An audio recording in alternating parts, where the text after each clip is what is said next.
Hello, lovely people, and welcome back to the Mindful and Messy podcast with me, Pheladi Sethusa. This week, my special guest and I get into part 2 of our thoughts on perfectionism. We get nostalgic about a classic rom-com, and we tell you more about how we feel about being 30, flirty, and thriving.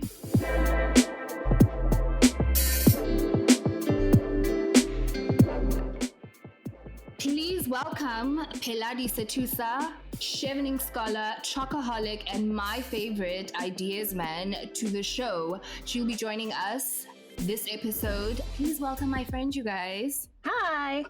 So continuing on from part 1, where we spoke about perfectionism as a trauma response, and the various ways that it affects the way that you work, the way you socialize, and the way you think about the world.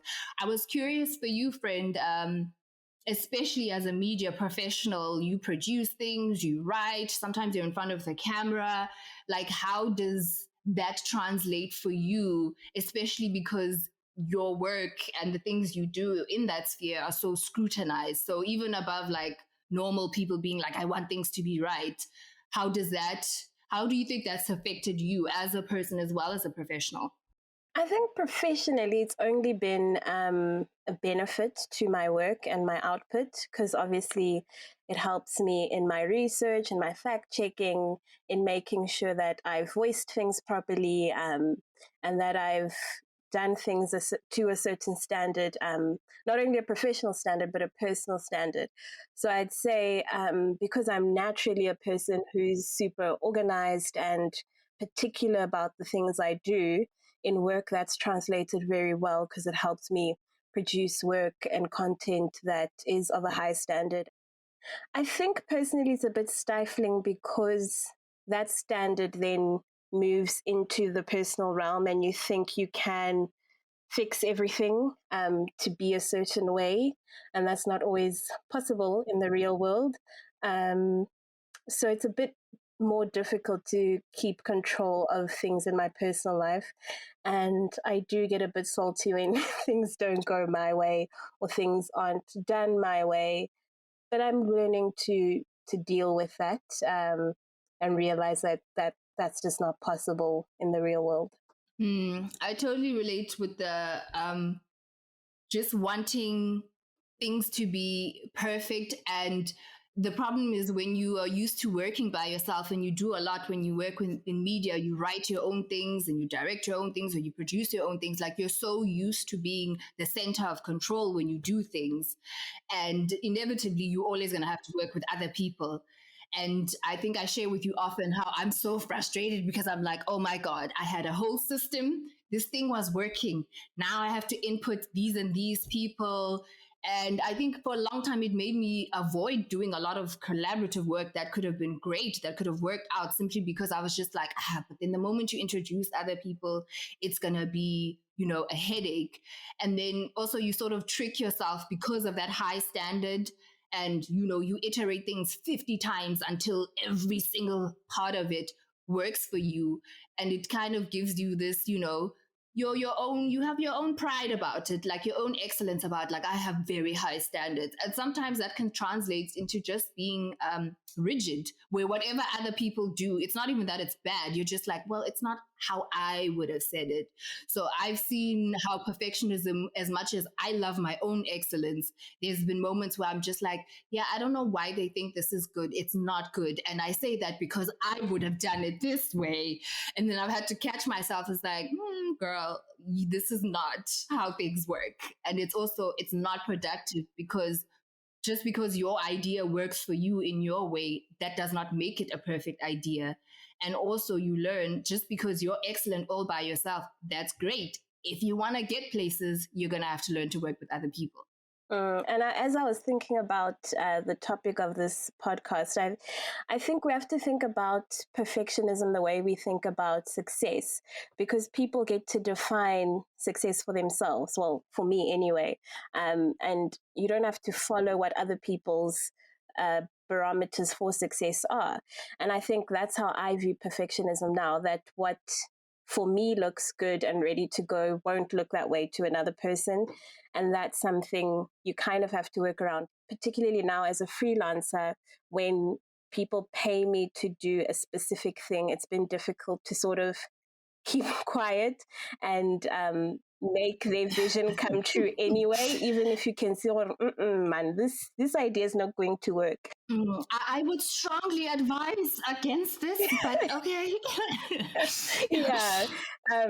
Sometimes people are married to a vision, and even if you don't agree, particularly in this like sort of sphere I find myself in now, you just have to do it and let them see for themselves why it doesn't work, even if that does cost us a bit more time and money, because you telling them is them hearing you shooting them down, and that's not what they need in that moment, particularly if it's someone trying something new and trying to express themselves in a different way. I just think it's not helpful to, yes, you bringing years of experience and whatever, but they also are trying something new and putting themselves out there. So let it happen, and they will see, okay, no, it's not going to work. Pheladi was right eventually. And I think it just takes a bit of time and patience and consideration to get past what my own sort of standards and specifications, let's call it, when it comes to what I think is perfect on a particular project.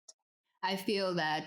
And I think that's also so great that you have that sort of approach with it and you're very open with it, because we work together on this podcast. You help me edit and do all these things, and you've been doing this for so long. You've had your own podcast, you have your own website.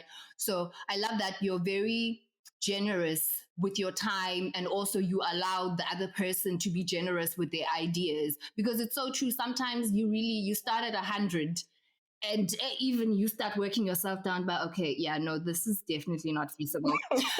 But it would have definitely crushed you to hear that from someone else. And so much of creativity and so much of taking chances and so much of also, I think, not letting perfectionism or your idea of excellence drag you down is leaving that room for, okay, this is something new, or I know this much, but I don't know what your vision is. Maybe you'll do it and you'll change my mind as well. Just having that room, I think that's the thing that, as you're saying, when you define perfectionism for yourself, for me now, what used to be perfect used to be, I'm 1,000% sure about it, and now I'm like, perfect to me is 90. We are there at 90, maybe 91. You know what, let's put it in the can, let's go to sleep. That's enough. Like, we have gotten 90% of the way there. I will keep finding things I do not like about this if I don't quit while I'm ahead. And that has become my new system. And honestly, it frees up so much mental and creative space, because you go for one objective or two objectives or things you think you want to do. And then you have to remind yourself, okay, all this other stuff, is it doing what I wanted it to do? Is it translating the way I wanted it to? Let the technicalities be. Yeah, no, 100%. And I was saying to a friend a little while ago that for me now, perfectionism does not lie in the result, but in the attempt. So for me now, the attempt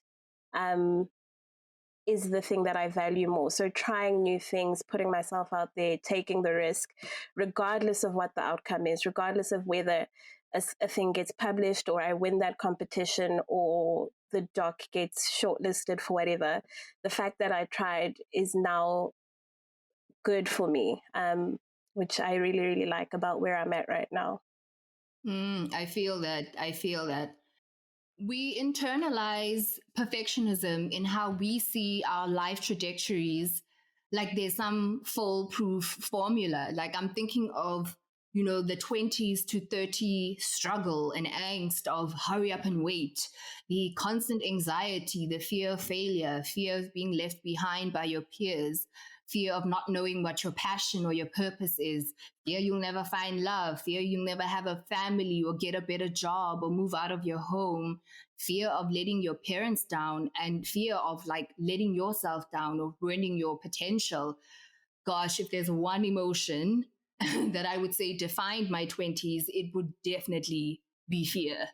And, perfectionism makes you think you have to have everything figured out right this instance, or your life will fall apart, or you don't know what you're doing. Yeah. Like in the last months of 2020, I just started emerging from this cocoon of heavy introspection about being 29, being a freelancer, embarking on a new career, halfway to broke, but also having the time of my life, getting to know myself mentally, emotionally, and spiritually, and just getting to grips with my life and the fact that I've made a lot of choices. Some have been good, some have been bad, but I really like where I am, and I really like the life that I have built, even though it's not perfect. And I think this is also something that you get with age, because 5 years ago, had you told me I would be happy in this situation just on paper, I would have said no way. And yet I'm living it. And I think that's also the beauty of life, is how much it can surprise you and how much you surprise yourself. Mm. Hard relate. I think we have a lot of ideas about who we're going to be, and how our lives must be based on obviously our personal aspirations, but also I think a lot about what society dictates to us. I think we live to reach goals not always for ourselves, but because of how it looks for us from the outside. And I've also, learned to let that go, because I think my situation is actually perfect for me right now. So you might feel a lack that, oh, I don't have a family yet, or I don't have a husband, or I don't have a house, and blah, blah, blah. But I mean, if you look at your life in truth, you'll realize none of those things matter right now. And what you do have is so precious. So I think the past year has also given me time just to think about that properly and realize that I actually wouldn't have it any other way right now. And just sort of appreciate the life I'm living. The way we used to live, BC before Corona,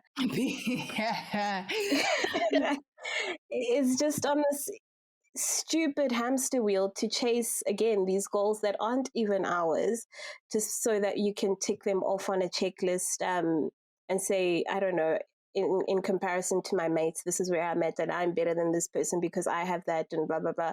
And that's just so dumb. And I do hope for other people that this year has given them the time to think about it properly and look at their lives and be like, actually, I'm great. Like, yes, this is a very shitty time, but I am able to do some type of work that I enjoy. I'm able to live with the people that I love, or I don't know what else would be happening in your life, but just to appreciate what they do have and not dwell on the don'ts, because that's what that time has provided for me.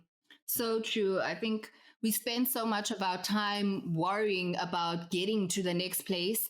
And then when we get there, we don't even enjoy it because we're already thinking of the next thing. We don't like make enough room for patience, because progress takes time. We also don't make enough room, I think, for gratitude for the things we worked and prayed so hard for that we have now. Like a trick of perfectionism and this perfectionist culture of always waiting to arrive, of always waiting for this singular defining moment, is like this never ending pursuit of beauty, excellence, notoriety, fame, popularism, or whatever. Like there's always another level you're not on that you need to level up to.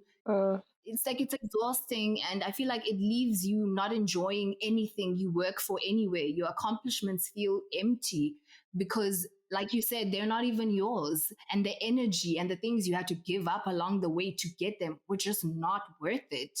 Like you find yourself in a constant like simmering panic because a moment of silence is just overwhelmed with thoughts of what you could or should be doing with this time. You end up feeling like, your future is a late train that you're about to miss. Like you're going to miss out on your own life. Like if you don't do something, somehow you're going to implode. Like this workaholic, perfectionist culture we live in, it offers so little reassurance, the reassurance we need so much, especially in our like late 20s and 30s, because you're deemed an adult who should have their shit together. Like whatever your fears and anxieties about life, you're told to suck it up because this is what it means to be a grown up. And I don't know about others, but I still feel like an overgrown teenager with a credit card. Like until 2 years ago, I didn't even know what my plan was 5 years ahead of me. And now I think I'm at a good 3 years ahead of me, but still I'm just winging it. I wish we made more room for the fact that, like, wow, guys, you're going to grow and change a lot. Your life is going to show you flames. You're going to pivot. You're going to redesign, and you're going to have to be so many people and go through so many things. And it's not necessarily bad. And it doesn't mean you're not winning. Like, I don't know how Yeah. else to put it, because I think so much of it also comes down to feeling like you're losing at something, like you're behind at something. It's like, no, but this is your life. You're not missing out on anything. You're living your life. No, true, true, true. And I think I've taken that kind of what should I call it? That I've given myself that allowance in my professional life a lot more than in my personal life, I think. Like, I'm always willing to start over and try something new. I've quit a full-time job to go to another internship because I knew I'd learn a skill that I want to use later on in life. I think I always give myself a chance to reinvent and start afresh without thinking about where that puts me now on the ladder in comparison to others. Because I'm like, we're not in a competition. I'm living my life, and my journey is going to be different to other people's journeys. And I think I'm so thankful that I am such a selfish person that I would never compromise on what I want for my life, for the vision other people have of what my life should be. My life would look very different if I did live that way. And I'm so, so thankful that I'm not that way. Yeah, it's I think it's definitely important being selfish, and I would say more especially as a young Black woman, as a young Black professional, because without getting too political or whatever, the world isn't really designed for you. It's not trying to accommodate you in nothing. So you have to set that standard like, no, no, I didn't come here to negotiate. I came here to tell you how we're going to do this. Mm. So I think also growing up and freelancing and working in startups and doing all of this stuff, it helped me sort of at times by association see my value, the things I didn't inherently see as valuable, like my time or my energy or my creativity. I was around certain people where I was like, wow, people really have some things to say about you. People look at you like you have valuable things to say. People are wanting to pay you a certain grade. And that was for me like, oh, wow, maybe I am as good as I think I am at this. And that allowed me also to then just be selfish and be like, actually, that adage is true. If you know you're good at something and you enjoy doing it, don't do it for free. And I'm the opposite with you in that I think in my personal life, I found that strength sooner, and I'm only learning that in my professional life now. So, like I said, in my professional life, I give myself that allowance, and but hey, personally, personally, I think I'm very, because I've been alone for such a long time, I have less room for others to be in my life. And it's not necessarily on purpose, but it's just, it is the way it is now. And maybe that's a type of perfectionism in itself. I don't know. Like, as soon as someone does something a little bit skew, I'm just like, bye. Like, I don't stick around to find out if they will self correct. I'm very particular about the kind of person or people I want in my life. And I decide very early on, unfortunately, if I have space for that person. And then it's a wrap. Because, like, I don't know about you, but when I meet a group of people, like, I can suss out, like, okay, I'm going to be friends with this person and I'm willing to work at it until we're at this level and hanging out just the two of us. And then there are people in that group that have already been like, no, it's never going to happen. Regardless of how funny or thoughtful they were, I'm just like, I decided who my BFF in this group is going to be, and that's what I'm going to work on. I don't know if anyone else does that. I mean, I completely relate to that. And I'm of two minds about it. I think it's something I must be aware of because I think I have strong intuition and good discernment, but at the same time, I'm a judgy ass bitch.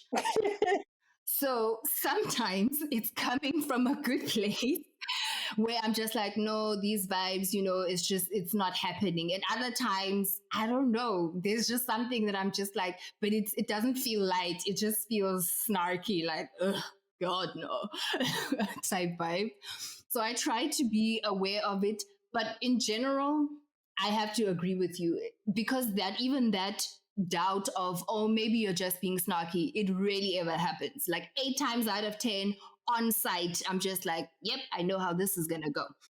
And I stopped feeling bad about it also because, oh my God, the number of times I've ignored my intuition and it was right. Woo, I had to learn the hard way. Mm, I had to learn the hard way because that penny, that shoe, it always drops. And when it does, I'm like, God damn it, I knew it. yeah. No, that is so true. As soon as you feel uncomfortable with the situation or like have to bend in a way that you wouldn't ordinarily bend to make a thing work, whether be it private or professional, that's when you know, well, something is hitting the water here. It's not gonna work. It's not, it ain't it. I don't know. Intuition's a tricky one because is it intuition or is it you putting up walls? This is why I say for me, I really try to center myself. I do a lot of meditation and even just deep in breath, deep out breath when I'm in a situation like that where I really feel like riled. Because it's usually every now and it's like people you don't care about, but then every now and then you'll just get a really strong reaction. You're like, what the hell is this? Mm, So I just always think to myself, how does this vibration feel in my body? Does it feel heavy or does it feel light? Usually when it feels light, it's like, Gail, don't worry about it. It's just not for you. And then I don't judge myself. Then I don't feel malicious or anything. Then I'm just like, oh, okay, well, my radar is saying it's just a no. There's nothing behind it. And then every now and then it'll just be like, no, man, it's not, it's a no. And I'm just like, I mean, I guess I like her or whatever. But for me, I found honestly, most of those times it's like not necessarily jealousy, but people who I have this weird thing where if I find you impressive, I either like you immediately or I hate you. So for me, that's where it comes from sometimes. And when it's that case, I'm usually aware. And then I'm like, no, you're the one who needs to remove yourself from the situation because you are the problem. sure. And then sometimes I feel like I've had that happen to me where someone didn't like me for that reason. And I feel like because I have shared the vibration of that, I don't take offense to it. I'm like, you know what? I get it. I will leave you alone.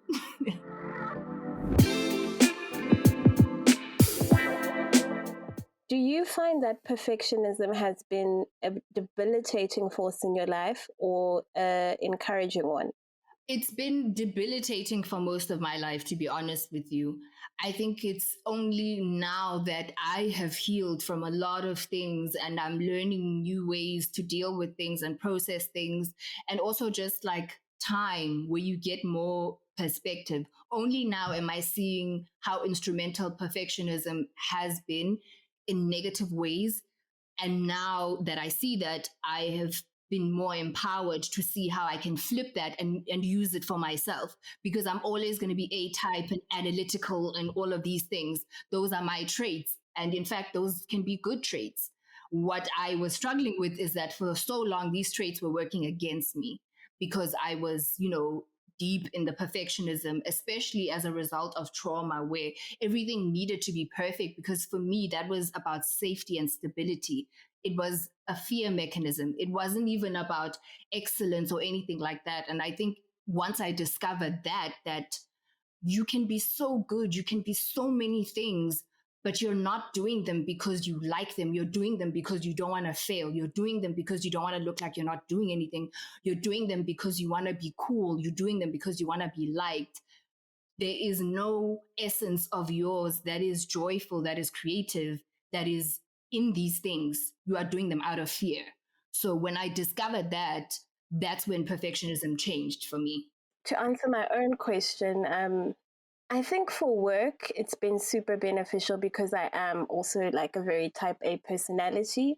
So it's only made for better work, right?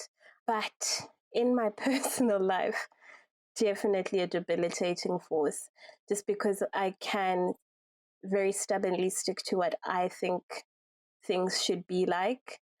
And in that same stubbornness can try to get things I think I need to have to look like I have things together. Do you know what I mean? Mm. Like, just even there are some people that should have never had access to me, just in general. Like, no, but because I was trying to get a particular thing, I was like, you know what, let me just give them a chance. We'll see.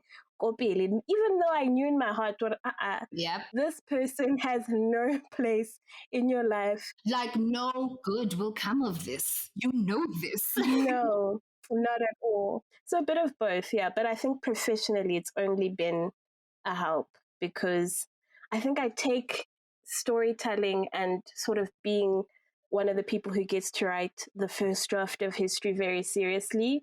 So it's less that I'm driven by fear and just there was this idea from the newsroom, a series I watch, that we can't do a big thing wrong, and that's what I tell myself with my work. Like, it's less about I don't want to fail, I just want to do a big thing right every time.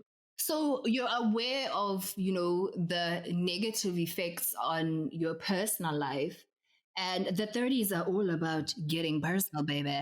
So, do you have any plans, or is there anything that you're just like, actually, now that I see this, I want to work on it? Or like an area where you're like, actually, if I just get better at this, I will feel better.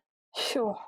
Like an example for me was the inner self talk thing, like the learning self compassion and not to beat up on yourself, like having my light hearted funny voice be the voice in my mind, like, oh, you've messed up, oh, I'm late for this, like I would choose people who are late, like bringing that sort of lightheartedness now to myself, where I would just panic. And I mean, also having an anxiety disorder, girl, it has saved me a lot on medication and therapy. I just realized, like, if you can just work on the self talk, and it's blossomed into other areas. So for you, what's the one area when you think about it? Like, actually, if I can maybe just work on that thing, then I won't feel as trapped in it. Because I think also what I'm hearing from what you're saying is it's this weird thing when you're aware of a problem, but you're just like also, yeah, but I'm comfortable here. Like it's fine. Not now. I don't know if it's the last year or leaving a very toxic job and coming out of the deepest depression I've ever had in my life, but that positive self talk has been so good for me. Like, I'll catch myself thinking a bad thing, and then I'm like, that is not true. You are this and this and this. You're not that. And I found that really helpful because less and less I think about myself in negative terms, and I'm focused on the things I have achieved and the things I am doing instead of the things I'm not doing or the things I haven't achieved yet. And I try not to focus on that. But in terms of what I would work on, girl, I don't know. I'm very at peace right now in my life with saying, I don't have all the answers. I don't know all the answers. And that's fine. Like, I'm not going to burn myself out trying to find them all out or have all the right answers for everyone who asks. I'm just comfortable with not knowing right now. Well, I think, yeah, going back to this episode is titled "The Future Waits for You," and I think because coming to what you're saying is because at times you're in such a rush to get to the future where everything is miraculously better, that we forget that we are the future. Like this is the life you're living now. Like the only power you have is in the present. The more present you are, the more you'll just keep moving forward. And then surprise, there you are in the future. Like there's nothing you can do about it. You can't remove yourself from the present in order to get there faster, nor can you focus on something so much that it draws this time of this thing happening any nearer. These are all just futile exercises in control, which only just make us frustrated and impatient. So I definitely feel you on that. And learning, progress over perfection, just trusting the flow of my life and my efforts to move myself forward. And working in startups, there's this thing called a growth mindset that I personally adopted for my life as well, and that you iterate as many times as you need to fail, and fail quickly and fail fast and fail all over the place. Like, try all the things, because what you're getting there is information. What you're getting there is experience. What you're getting there is knowledge you cannot get any other way but by living and by trying all of these things. And you see the opportunity in every delay or in every failure in your life, and you start to see how it's like cumulative. I think awakenings, or this um the reason why the 30s are this time of knowing yourself and changing your life, is it's honestly a matter of time for me, because I think now you've lived long enough to recognize and remember the patterns of life. Like, even a 15-year span seems really short, but when you think about it, you probably changed like every 3 years, every 5 years in those 15 years. And now you have the benefit of looking back and seeing yourself, and seeing the moments where you thought it was all over and then it wasn't, and having 50 more of those, and then being like, you know what, it's never really over. You just go through a sucky time and you come out the other side eventually. And I think you start to trust yourself, and you start to trust life a bit more. Like, it sort of has its way of working out. Like, that's how I feel now. Like, so much of my confidence in life does not even come from me. It just comes from the fact that, yes, guys, as you will never wrap your head around them. So let them go and do what you can.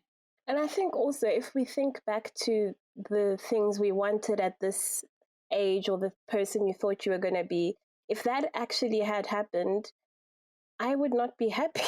Like, I know for a fact that that's not the life I would want for myself now. So I think obviously when we plan ahead and whatever, we can't factor in our growth because we don't know what's going to happen to us to spur that on. But I now look to the future with a certain level of optimism, knowing that everything that happens will be propelling me to my greatest purpose.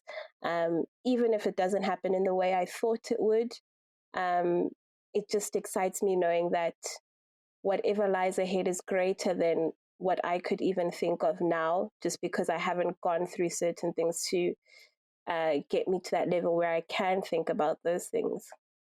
That used to scare me a lot. The unknown used to scare me a lot, but now it really genuinely does excite me, because I know my imagination might not be as vast as the reality that awaits. Yeah, it is. It's such an optimistic switch. Like, especially like you, I think there was a bit of doom and gloom about it when we were growing up, about the 30s and women in their 30s, and being single women in their 30s, single Black women in their 30s, which according to our families is unheard of, but we know they lie. So definitely, I feel that getting there and then realizing you're not terrified, you're actually excited, is like, oh my God, this is amazing. Yeah. And I think for me, I'm constantly learning, is the future waits for you. Like, it's already there, and you can stress yourself all you want, but you can't change the unknown. You can't assuage that fear with any specific action, because I think what life is teaching you at that time is patience and faith. And we live in a culture that tells us that the 20s will be the best decade of our lives, and then it's all downhill from there. Like, we joke about how growing up, a 25-year-old was an adult, guys. Like, our parents were married, multiple children, a mortgage, and a pension plan. Do I have an I don't know. Like, and sadly, like, times have changed, and it's just not possible for many of us, millennials, officially the people born between 1980 and 95. Like, the world has changed so many times since then, but a lot of the expectations haven't. So we're out here killing ourselves with disappointment that doesn't even belong to us. We're like suffering under the pressure of responsibilities bigger than what our salaries can wrap around. And because we have this subconscious belief that this is supposed to be the best years, it can make you feel so like hopeless. Because then you think, how, if this is as good as it's going to get, oh my God, get me off this train. Like, I don't want to be doing this. No, 100%. And my mom always used to have that chat with me, like, oh, when I was 24, I was getting married. I was expecting my first child. And I'm like, girl, when I was 24, I was getting my second degree. I was, on my second contract job Talk to him. at my own apartment that I was renting. I didn't own it, but it's fine. It was a very nice apartment and her own wine case, Yeah, which is everything if you know exactly. Pheladi. So, and she still tries to have that sort of comparative talk. And I'm like, dude, I'm 30. I have now a master's. I have the job I said I wanted to have a year ago, which is working like 2 days a week max, but getting paid racks. Yes. And I was just like, our lives are different. And I don't have space for the things you had in your life right now. And that's fine. Like, maybe I'll never even own a house. I don't think the economy is set up for us to live that way anyway. I mean, it's just not, feasible in South Africa. Yeah, because personally, me, I'm scared. Yeah, I think we need to accept that. Me and my friends have had this chat, or what, it's not for us. We are going to be lifelong renters at nice places, but lifelong, lifelong. But yeah, she'll come around. I think we have these chats often enough that she can see that I really enjoy being um, in charge of my life the way that it is, and will not be rushed to do things just because other people think that. And I think my parents, both of them, have been so supportive in letting me live in the way I want, and supporting me when I needed it to carry on living that way. And shout out to supportive parents, honestly, who do let you figure it out. Like, what I really loved about my parents, and especially growing up then and hearing people who are being forced to do certain degrees, people who are being forced to like do certain jobs, being forced to, take on certain financial responsibilities. Like, I remember saying this a few years ago to my mom, like, wow, thank you so much, guys. Like, everything we did from school to choosing what university, choosing what to study, choosing where to, go for work, what to do for work. My parents were always the type of people is like, what I want to hear from you is that you have a plan. I don't really, the plan and how you go about it, that's up to you. But what I need is for you to impress upon me the confidence that I am sending you out into the world. You're smart, you have a good head on your shoulders.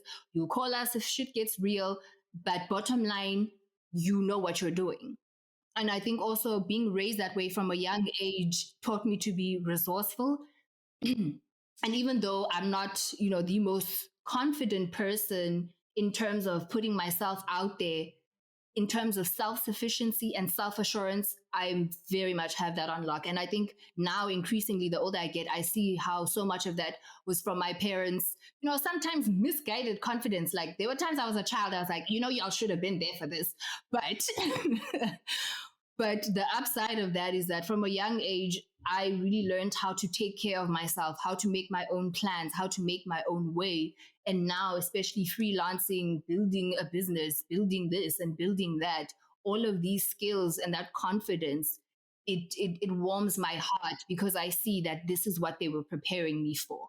But, because you don't know how life is going to go. My parents, they're late now and at such a young age, but it's such a beautiful thing. You realize that you were always being prepared for something bigger. And you think back and you see, sometimes individual moments where you learned a lesson, or where you stood up for yourself, or where you took a risk and it paid off. And it feeds more of that energy. And like what you were saying about changing the self-talk as well, when you make that switch to saying good things about yourself, you also start to remember all the cool things you've done. Because when you're stuck in a loop of bad talk, you don't remember any good thing you've ever done in your whole life. You will literally be sitting in a corner office with a car and apartment and feel like a loser. It's like, how? How are you a loser, but you have all this stuff? How are you a loser, but you have these degrees, you have these jobs? So changing the self-talk allowed me also to tap into so much of the benefits of everything that has already happened. It wasn't like finding a new power. It was unearthing the power that was already there, to be like, you already know how to do this. You have all these skills. You just have to peel away the self-doubt and the fear about it. But I think that's also why it's so important for parents to nurture those curious kids who don't know what they want to do yet and try everything. I mean, I was one of those kids who did every fucking activity at school. I did hockey, I did tennis, I did netball, I did athletics, I tried swimming, I did the recorder, I was in the choir, I was on the debate team, I was in public speaking. Like I did everything because I was like, I want to see. Like I don't know what I like yet. I don't know what I'm good at. Mm. I was good at all of them, just TB dubs. But like letting your child just roam free and discover is such an excellent way for them to start dreaming of a life that is truly their own. Because like you were saying, if you have that negative self-talk, or you're living a dream that isn't yours, you're never going to be happy, because those things you have aren't things you wanted in the first place. Yeah. And I'm like so glad that now we speak up about, like, mental health difficulties and life transitions from just living our basic lives, because I feel like what no one tells you about growing up or starting a new job in your new city full of new people is that sometimes you'll be simultaneously having the time of your life and the loneliest you have ever been at the same time. Like, life's transitions are often seen as this progressive inevitability that will bring about positive change and progress to your life. And that's just not true. Change is painful and dark and often thrust upon you at the worst times, like leaving you no option but to go with it. Like, it's rarely these defined rungs on some ladder you thoughtfully and consciously climb up, to reach some magnificent peak. Like, as it stands in this very moment, there's so much that has happened to you and so much more that is still yet to happen, and we're in control of very little either way. Like, the lesson of my 20s is I want more adventure, like exactly what you're saying. Try hockey, try quiet, try it all. Like, fill up your life with like all these experiences and all these like random things. Like, I'm so glad I did and said and went almost everywhere I wanted to go. I tried the things I wanted to try. And for years, I wanted my life to be more structured and to look like, other people who seem to have it together. But now I realize I always had my life together, but it was just different to how it looked with other people. And now I have that confidence as well about myself, because now I've stopped thinking I'm some screw up who's trying to catch up. Now I'm like, no, babes, you're in your own lane. And it seems like such a cliche and a small thing, but it changes your life because, like you said, you call all your energy back from worrying about other people and what other things could be going on, and you really just focus on living your life well. And I was reading this thing about how just that you talked about change. That change, when changes happen, you actually do go through a kind of mourning, especially if it's abrupt. You have to reckon with what you've lost, even if whatever you've now gained is sparkly and everything you've ever wanted. You still have lost something that you were very comfortable in, maybe very secure in, and have to reckon with this new way of being.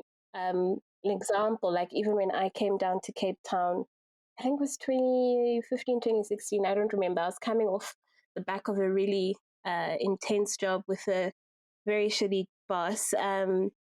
And I just didn't want to renew my contract. And within a week, I had to move down to Cape Town for my new job.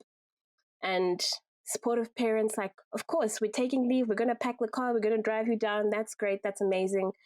But still, you feel like something's been ripped from you. And even in this new place, you get to like build a new life and the life you want to lead. You do still feel like a piece of you has been taken away and that you have to sort of let it go, which I don't think people always think about when they think about positive change, because it was positive change. I was starting a new job on TV, but it was also like, ugh. Yeah, it's so true. Like, but the way we think about our lives is it's so superficial. It's not real. And it's so funny because you only become aware of that when shit gets real for you. Like, no, this was not supposed to happen this way. Like, this is not the script I signed up for. Like, who authorized this? Because now now you're having to grapple with an inescapable reality. Like, this is where you are, this is your life, like this is you. And it can be such a shock to the system, even when it's a good thing. Like, you can get that promotion, you're on TV, they just approved your book. And just moving yourself mentally also sometimes from you spend so much time getting used to being a struggling person, and then now all of a sudden you're a successful person, and it's like, no, but where are the steps in between? No one taught me how to go from struggle to success, how to transition from this dark depressive episode, this horrible period where I had bad hair, bad boyfriend, bad skin, bad, like, the years when everything goes bad, like, Haibo, this has to be witchcraft, because what the fuck? Like, everything just goes bad. And then you also have the years where everything is good. Like, you pinch yourself, and then literally you start to worry. It's like, things are too good. Something is about to pop off. And then you don't even enjoy it because you're so worried it's going to get snatched from you. Exactly. But yeah, I think if we make more room to live life with balance, like, I like the analogies of the seasons of the year. You will have your summer that will go into your spring and your spring and your summer, and it'll be 6 months of bliss. And then autumn will come and you will need to start getting ready, and then boom, it's winter. But I think now the nice thing is you start to have the awareness of it being the seasons. You're like, okay, it's going to be a long, hard winter, but I know after winter is summertime, baby. So if I can just hold on and I just make it through this winter, I know things will be fine. And then also when your summer comes, you savor it a lot more. Now, even a pie, a good day, a good walk at the beach makes my day. Like, truly, I feel like my capacity for gratitude has grown so much in the last year, because we were isolated. You had so little to look forward to that whatever it was, it really made my day. And I love that now my brain has sort of gotten used to that. Like, oh, I had a mango the other day. Like, oh my God, the sweetness, this mango is perfection. I want to call someone and tell them about this mango.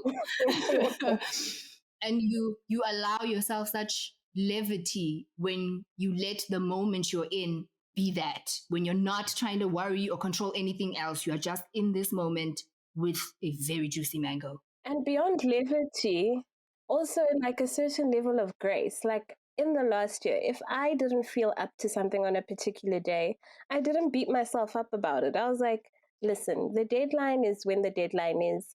Today, I am not doing XYZ, and I'm not going to berate myself about it. I'm just going to chill. And tomorrow we'll see how far we get.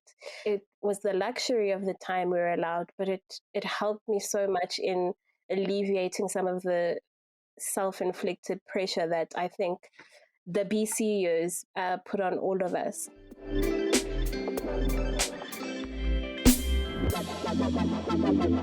This year actually was the 17th anniversary of 13 going on 30, classic Jennifer Garner movie.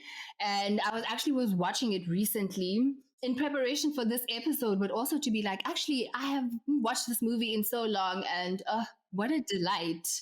Like, I miss how, I don't know, how simple the stories used to be. Now I feel like they try to do too much sometimes. Like, what? It's just a rom-com. She was a girl. She wanted to be 30. She was 30. She saved a magazine. End credits. Like, we don't have to do too much here. It's like short and sweet. And I think it resonated with me because I remember that movie came out in 2004 when I turned 13. And I'd watched it shortly after, I remember, and very much into the Thriller dance scene. The Michael Jackson years come and go. But yeah, and I was thinking of that. And this year in July, I turn 30. It doesn't even feel like 17 years have gone past. Like, it's ridiculous. It feels like a blip. At the same time, it feels like you have just dragged yourself through hell.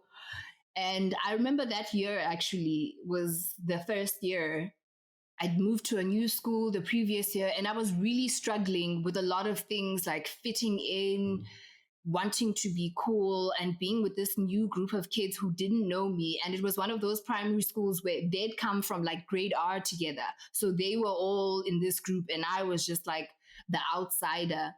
And it made me think, so much of childhood, when we want to hurry up and get older, just comes from the feeling of powerlessness. Like you just want to have the power to make your life better. Like it's not even necessarily, they weren't bad kids, it wasn't anything going on, but I was just like, I want to be grown up, because I thought when you're 30 you don't have these problems, you don't worry about relating to people, you don't care if people don't like you, blah blah blah. Woo, the lies. Because often when we talk about, like, peer pressure and wanting to be cool, we make it seem like it ends with the awkward teenage years, when the truth is it's just like a fact of life. Like you will always have to grapple with wanting to like assimilate, to be like other people, to be cool, or to be in the in group, because that's a sign of progress, and that I guess you're an acceptable person, that you are somebody in life.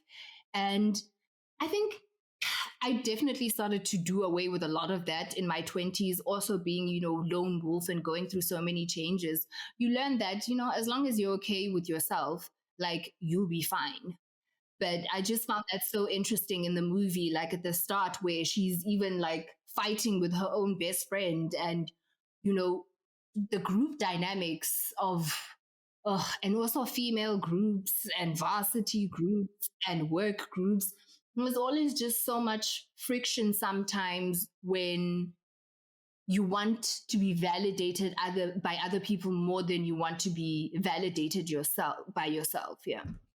It goes back to that thing we were talking about. Sorry, it's not Corona, guys. It's water. We have no concept or idea of what the future is going to look like.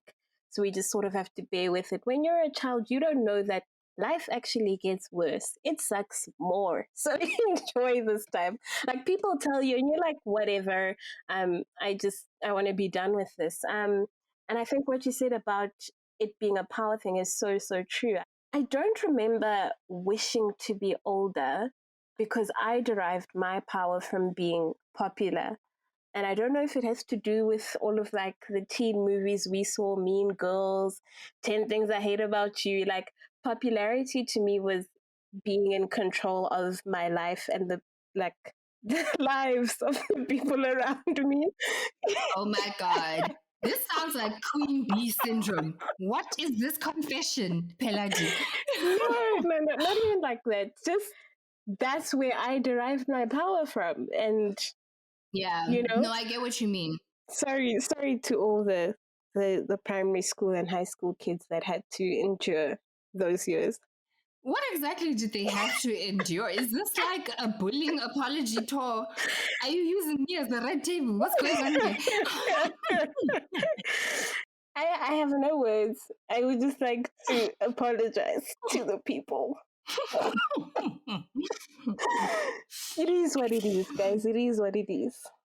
Okay, well, while I was watching the movie, there's the scene where obviously now she's aware that she's 30, and she goes back home to her mom's house, like where her parents find her. And the next morning, I think she's asking her mom, like, Mom, have you ever had like any regrets? Are there any moments like you just want to redo? Like, what do you do if you find that you've made like this massive mistake and like you feel stuck? And I really love the way like the mom addressed it, just about like she didn't regret anything.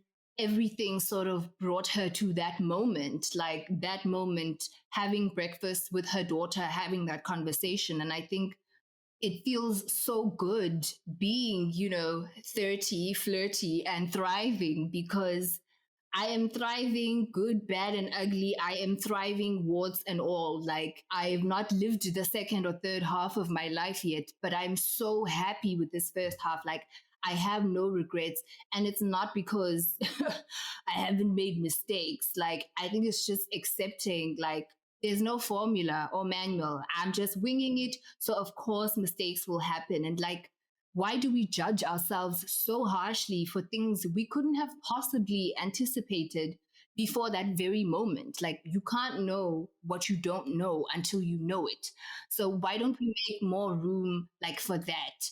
Like, we're so understanding of like the child who merely burns the house down, or your dog who eats your brand new Gucci pumps, because you understand that there's things that they don't understand yet. Like their actions can make you angry and annoyed. And you obviously have to teach, them differently, but there's no blame because you understand there's no malicious intent behind it. A shoe and a toy are the same. Although, if you have pyromaniac toddlers in your family, I would have that checked out. Bad analogy, possibly. But in general, like we're so hard on ourselves as if we got given a step-by-step guide on what to do, when really these are all the normal learning curves and growing pains of life. We get to the other side and laugh at things sometimes because you think of how scared you were when you set out, only to realize like there was never any like monster. It was just you were the anticipation of it, you thinking it was going to be this massive thing, and then the life event comes and passes like nothing. And after a while you rack those up and you're just like, actually I can do this. Yeah, and I think it's also, we're not taught to be kind to ourselves and forgiving of our pasts. Like if you'd asked me maybe 5 years ago if I had any regrets about my life up till that point, I would have 1000% yes. I would have changed this, that, and the other. But now I realize all of those things had to happen to make me the person I am today, to be in the position I am today. And if I had changed them, I'd be living a completely different life. And that's unsettling. So I would rather just embrace all the things I did, the good, bad, and the ugly, and chalk it up to being part of my unique journey. And it's like when you say that 17 years ago when this movie came out, actually I was heavy in my first bout of clinical depression as a teen, life events, parents getting divorced, having to move house, move schools, and all of that stuff. Like it was such a tough time. And there was so much going on in my 13-year-old mind to be able to process and live with. And it's so weird that 17 years later, as I'm saying this or as I'm watching this movie and remembering the context of these events in my life, like the memory is faded and obscure, and it's almost a weird throwaway now. Like it happened to someone else in a life I saw in a movie or read in a book. Like I've carried the lessons of it, but it doesn't feel so visceral anymore. I feel fully moved on from that. And I think it also, with the theme of the movie about the redesign, whether it's the redesign of the magazine, and she's making this speech about how, we've lost our way in what the objective was here, what we set out to do. And that goes for your life, that goes for project, that even goes for sometimes like degrees or relationships you go into. Halfway, you're like, hey, I need to find a way out of this. I don't want this anymore. And it's really, really scary to get to a place and realize I'm working my ass off. I'm doing all the things that are technically right, but it's not giving me the results I want. It's not giving me the results I need because something needs to change. And that moment for me is always a moment of dread because I'm like, ah, God, now I'm going to have to think of new plans and all these things. But when you kind of think about it as a redesign, it can be exciting. Like, okay, I am zero for out. Like, I have no wickets left, nothing left. I've just at the bottom. I think now, only going into my 30s, am I like, oh, there's so much opportunity in that. There's so much freedom in that, because if there's no prescribed plan, you can do anything, you can be anything, you can work 2 days a week, you can decide you want to be a painter, you can volunteer at a meditation center on your days, because you're just like, I'm so now obsessed with filling my life with the things that I want. Like in this redesign where I've taken out working in corporate, where I'm like, I want to have at least an hour in a day where I can actually meditate. Like that's a new thing I want to go into, the new redesign of my life and all these things. And just having, the bravery to be like, I'm going to sit down and I'm going to do the work that it requires to turn this ship around. Also, with that redesign, I don't know if it's the past year or just like part of the 30-year-old starter pack, I realized like prioritizing the things that made you happy in the past. So having hobbies that aren't for money are some of the things that keep your spirit alive, and that you need to go back to that.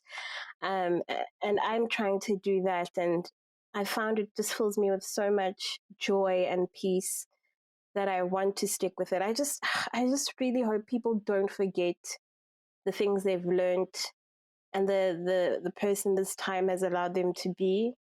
I mean, look, I think collectively as a group, there'll always be people who don't get it, people who are in fact never going to get it.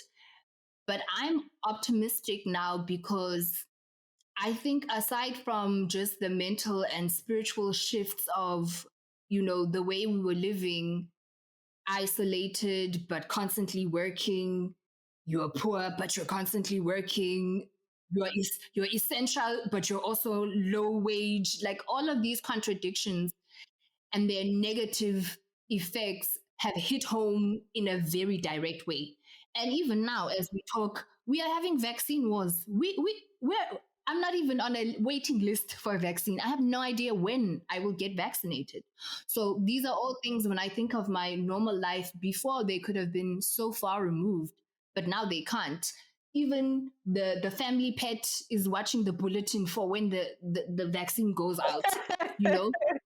Like it's left us no choice because now it has sucked in every aspect of our lives, and now this virus is the center of it. So in that way, I think it'll be very hard for us to forget the lessons. I think this is the beginning of a collective awakening, only because we have suffered so much already. And what pains me is I feel like we're still going to suffer even more. So I'm just like, after all of this, I don't see us just happily going back to the old system. Maybe we'll go back in aspects, but it will not be happily. There's gonna be some riots up in this bitch. Cross fingers. Who did you think you were going to be at 30? Like, what was the plan? I never had a plan, ever.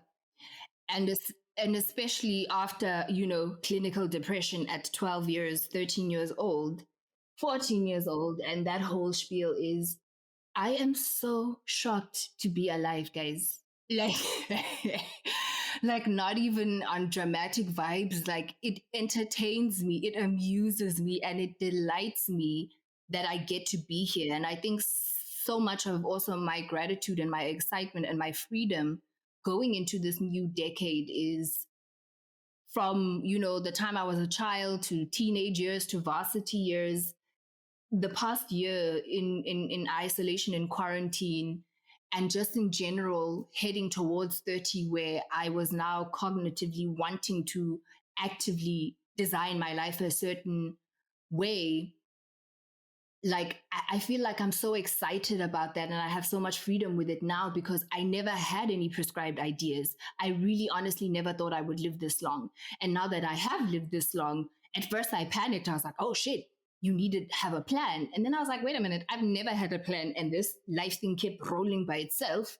So maybe let me just leave, planning my life alone. Maybe I'm not one of those people who's meant to have a structured life.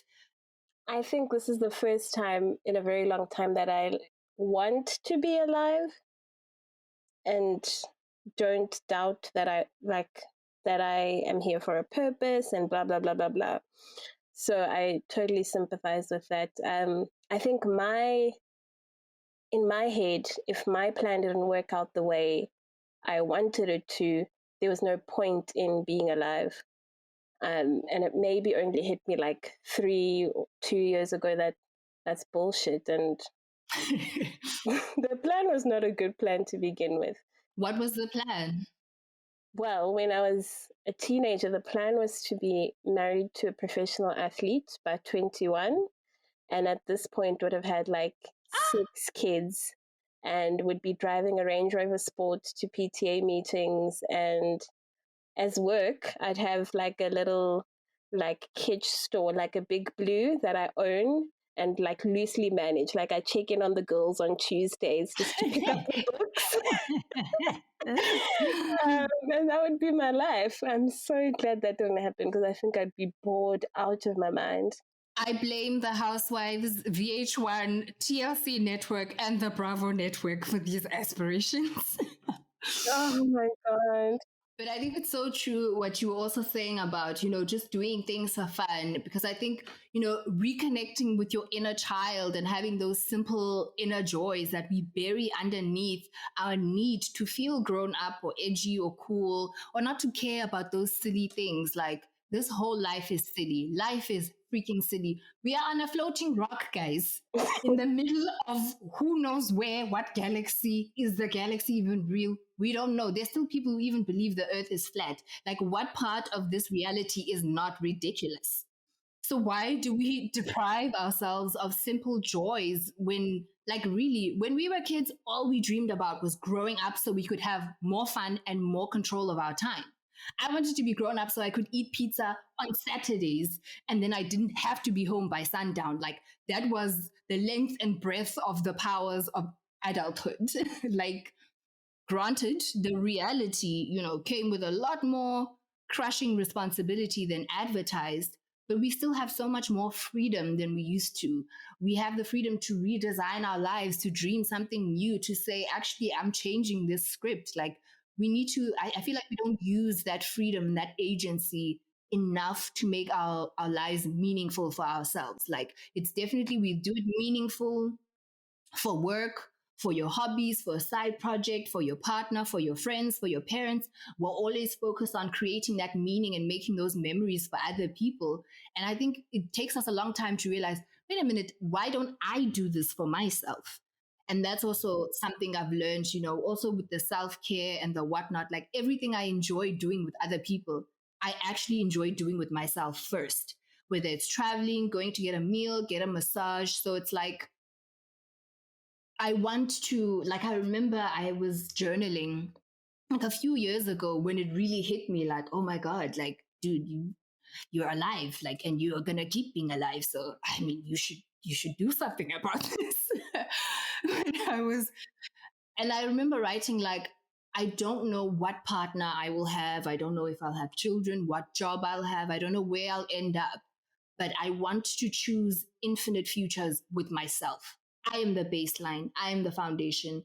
Whatever scenario, I will always be the common denominator. So I need to design a universe that's for me. And then whatever job, whatever person comes along, they will be added onto what already exists. They are joining me in my world and we are sharing our worlds together. But, I have a world now. And I think for a long time I didn't. And I think a lot of people don't, and they don't realize they don't have their own world. Mm. Regarding, the future waiting for you and perfectionism and all this stuff, I think the beauty of the present moment is that it's complete. The present moment is not missing anything. It is what it is. And when you can really tap into that and enjoy that, it's very peaceful. And I think the beauty of the future is that it's open and unknown. And when we detach ourselves from fearing and trying to control the future, I think we allow it to take any form it wants.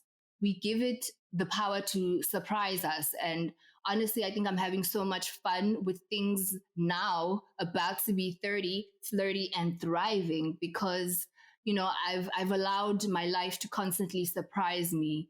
And when I have been surprised, I've been brave enough to sort of run with it. And I think I agree with you in that, you really have to believe that you're always exactly where you need to be, doing exactly what you need to be doing, and just trust that your journey is leading you to your highest good. Like, everything that is happening, my mother used to say that a lot, trust that all things work together for good. And that's really something that I carry with me and that I believe in very deeply now. Any final words on being 30, flirty, and thriving, baby? I would say let go of the notion that life ends at 30. I think a different kind of life starts at 30. And I promise I'm not just saying that because I am 30 now and have to accept my fate. It's just so true. I think you do have a better understanding rather of who you want to be, who you are, and have a certain peace about what's to come that is just so comforting. So trust the process, trust where you're at, trust what you're doing, trust that your work is good, trust that you are good, and it's all gravy. Yes, I love that. Trust that you are good. And if you're not, you can get good. And if you're gone bad, you will work your way back. Like, just have that baseline trust in yourself. It definitely makes a huge, huge difference. Well, guys, I really hope you enjoyed our show and that you really think more about how can you be more joyful? How can you be more free in your life? Whether you're 30, whether you're 21, 41, whatever it is, like, you're alive. And that's honestly most of it. So run with it. Catch the Mindful and Messy podcast on Anchor FM, Spotify, and Apple Podcasts. Also find us on SoundCloud and YouTube, where you can download episodes and listen later offline. Please subscribe. We'd love to know what you think about the show, so please like, follow, and engage with us on social media at Mindful Messy Pod on Twitter and Facebook. Keep up with us for more info on upcoming episodes, special guests, and exclusive podcast content.